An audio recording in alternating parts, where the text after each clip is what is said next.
APOA itu sendiri sebenarnya di Indonesia sudah cukup lama berlaku ya, di Indonesia. Gunanya untuk mengurangi dari WNA atau wisatawan yang berkunjung ke Bali tidak terdaftar. Memang untuk di awal kesannya ini sangat formal ya. Jadi untuk para pengunjung yang datang ke Indonesia ataupun khususnya ke Bali ya, sama halnya negara-negara lain yang kita kunjungi. Hal ini seperti sedikit formal dan sedikit ribet bagi mereka. Untuk jangka panjang, kita bisa melihat wisatawan-wisatawan yang berkunjung ke Indonesia, khususnya ke Bali, itu adalah wisatawan-wisatawan yang berkualitas dengan menggunakan visa yang tepat. Halo sama-sama nih, kembali lagi di channel Miraland Bali bersama saya Made Arif. Kita kembali lagi di acara Samane News dan pada kesempatan kali ini kita akan membahas satu topik yang sangat menarik yaitu regulasi tentang pelaporan tamu yang berkunjung ke Bali atau wisatawan yang berkunjung ke Bali lewat aplikasi APOA. Bersama saya sudah ada narasumber yang seperti biasa sangat menarik juga, yaitu Bapak Darius, General Manager Sales and Marketing Miraland Bali. Apa kabar Pak? Gimana kemarin setelah melakukan exhibition lah kita di Ion Mall BSD ya kemarin ya? Kabar baik Pak Arif. Terima kasih saya sudah diundang lagi di acara Samani News pada kali ini. Kebetulan saya baru kembali dari exhibition. Puji Tuhan kita pada saat exhibition kemarin di Ion Mall BSD kita ada penjualan di Tangerang Selatan. Walaupun customer kita yang melakukan booking fee itu mereka belum berkunjung ke proyeknya kita sama di Villa Pecatu, tapi mereka trust dan percaya dengan developer Miraland karena kita memperlihatkan atau saya menunjukkan progres project dari Samani Villa Pecatu ini sendiri. Sehingga dia customer kita percaya dan yakin bahwa project kita akan dibangun dengan baik dan konsisten, terutama tepat waktu. Seperti itu, Pak Arif. Jadi buat teman-teman nih yang masih ragu nih udah mantengin kita berbulan-bulan atau bertahun-tahun mungkin yang mau beli project kita jangan ragu. Untuk unitnya sisa berapa sekarang, Pak? Untuk unit kita sendiri untuk Samani Villa Pecatu, untuk yang tipe swastika tinggal 4 unit aja nih Pak Arif. Tinggal 4 unit lagi teman-teman. Dan untuk tipe luxury masih 3 ya. Iya, Tanpa berlama-lama lagi langsung saja kita ke topik pembahasan ya Pak ya. baik Pak Arif. Oke, pertanyaan pertama nih yang kita mau bahas sama teman-teman nih. Mungkin bisa dijelaskan sedikit Pak tentang APOA itu sendiri apa sih, kenapa dan kenapa baru ramai dibicarakan akhir-akhir ini? Iya, APOA itu sendiri sebenarnya di Indonesia sudah cukup lama berlaku ya, di Indonesia. Hanya untuk kali ini pemerintah sedikit memperketat dan mempertegas kembali untuk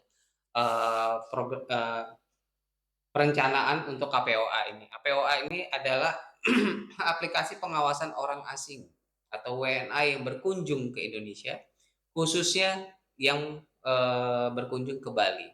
Sama halnya pemberlakuan aplikasi ini seperti halnya negara-negara tetangga kita yang sudah melakukan hal seperti ini serupa. Jadi memperketat gunanya untuk mengurangi dari WNA atau wisatawan yang berkunjung ke Bali tidak terdaftar. Jadi wisatawan asing ini jelas dia menginapnya di mana, terus akomodasinya dia menggunakan apa, apabila ada apa-apa kita bisa mengawasi keberadaan dari wisatawan ini. Oke, jadi bukan cuma hotel-hotel besar aja yang kena ya Pak, tapi villa-villa pribadi yang disewakan oleh owner-owner saat ini juga kena gitu. Iya, jadi villa-villa yang ada di Bali ini biasanya kan rata-rata buat investasi daripada pemilik ya. Jadi dengan aplikasi yang diluncurkan atau yang diperketat kembali oleh pemerintah Indonesia, khususnya Undang-Undang Kepariwisataan dan keimigrasian pemerintah Indonesia, jadi jelas bahwa penginapan-penginapan yang digunakan oleh wisatawan di Bali itu terdaftar. Banyak investor nih mungkin Pak akan bertanya-tanya, bukannya ini akan jadi ribet ya? Kalau misalkan kita harus ada regulasi ini, dan menurut Pak Darius itu bagaimana Pak? Sebaliknya ya Pak Arif ya, dengan adanya program APOA yang diterapkan oleh pemerintah ini, itu sangat baik, sangat memudahkan, sangat memberikan keamanan kepada dua belah pihak, baik itu dari segi investor, atau pemilik unit villa ini sendiri ataupun tempat penyewaan ini, yang kedua ataupun penyewanya sendiri atau WNA atau turis asing yang melakukan penyewaan. Hal ini karena apa?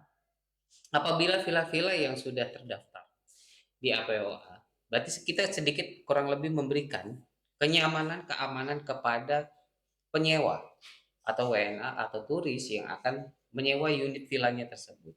Sehingga mereka menyewa di tempat itu, mereka akan regulasinya diawasi oleh, dilindungi juga oleh pemerintah.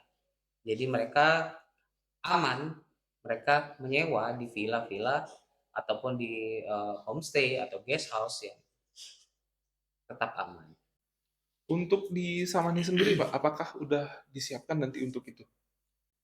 Untuk di Samani sendiri, khusus proyek-proyeknya kita sudah menerapkan hal tersebut ya, dan kita juga memberikan informasi atau edukasi kepada pemilik-pemilik villa yang berinvestasi di proyeknya kita mengenai APOA ini dan sistemnya seperti apa. Apabila investor-investornya kita ingin dia menyewakan sendiri ataupun melalui manajemennya kita, APOA itu bagaimana sistemnya, regulasinya, sehingga memudahkan mereka dalam proses pelaporan, sehingga mereka tidak khawatir ke depannya bahwa villanya mereka itu income-nya itu lebih stabil dan dilindungi juga oleh pemerintah. Jadi Samani sangat mendukung pemerintah dalam program aplikasi ini agar lebih diperketat dan diterapkan supaya jelas ya. Intinya kalau kita langsung beli villa bisa jadi langsung aset investasi passive income gitu Pak ya? Betul sekali. Jadi kadang berpikir para investor ini membeli villa, mereka bukan hanya membeli sebuah properti, tapi mereka juga mengincar passive income atau keuntungan selain dari kenaikan properti itu sendiri, tapi income lain dari hal penyewaan villa-villa ini kepada turis asing ataupun pengunjung yang datang ke Bali ini sendiri. Dari sisi konsumen atau turis Pak yang berkunjung ke Bali, apakah ini nih menjadi sesuatu yang mengurangi kenyamanan mereka pada saat berlibur di Bali atau bagaimana pendapat Bapak? Memang untuk di awal kesannya ini sangat formal ya. Jadi untuk para pengunjung yang datang ke Indonesia ataupun khususnya ke Bali ya, sama halnya negara-negara lain yang kita kunjungi, hal ini seperti sedikit formal dan sedikit ribet bagi mereka karena kunjungan mereka adalah wisata. Tapi hal ini adalah memberikan kenyamanan dan keamanan kepada wisatawan yang berkunjung ke Indonesia atau khususnya ke Bali ini dalam mereka berada di negara yang bukan negaranya mereka. Jadi mereka merasa aman, nyaman, bahwa mereka diawasi dan dilindungi oleh pemerintah keberadaannya. Jadi mereka bisa dengan tenang melakukan wisata di daerah Bali. Jadi secara jangka panjang itu malah ini menguntungkan ya bagi kita maupun para wisatawan, dan itu juga bisa meningkatkan kualitas wisatawan mungkin ya. Betul sekali Pak Arif. Jadi untuk jangka panjang kita bisa melihat wisatawan-wisatawan yang berkunjung ke Indonesia khususnya ke Bali itu adalah wisatawan-wisatawan yang berkualitas dengan menggunakan visa yang tepat.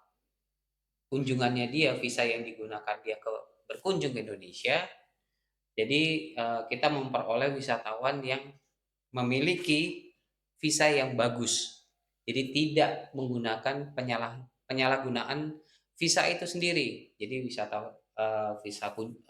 untuk wisata, tetapi yang ada Mereka bekerja kenyataannya di sini. mereka bekerja atau membuka usaha gitu kan.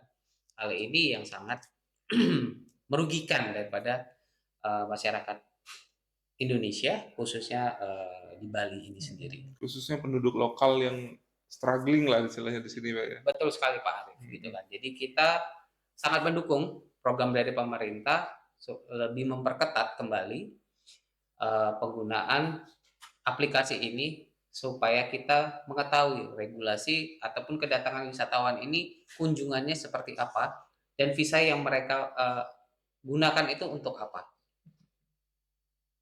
Oke Pak, mungkin ada tips untuk teman-teman nih yang punya villa atau homestay di Bali, ataupun teman-teman yang mau mulai investasi di Bali, bagaimana Pak?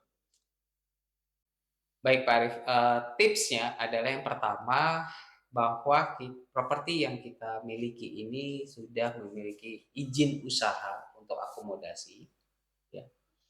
Yang kedua, daftarkan villa ataupun tempat tinggal kita atau properti kita di EPOA yang sudah diluncurkan oleh pemerintah Indonesia. Yang ketiga, daftarkan EPOA ini secara online. Dan ini sangat mudah, Pak Arif. Untuk bisa ini sendiri, kita secara manajemen developernya kita juga memiliki manajemen untuk penyewa. Jadi kita memberikan kedepannya kepada customer kita, investor-investornya kita dalam berinvestasi di Bali itu hasilnya itu nyata. Jadi mereka tidak rugi, sehingga mereka mendapatkan passive income-nya itu sendiri. Kenapa tidak? Selain mendapatkan rate daripada kenaikan harga properti itu, tapi mereka juga mendapatkan passive income. Karena nilai sewa di Bali sangat tinggi dibanding daerah-daerah lain.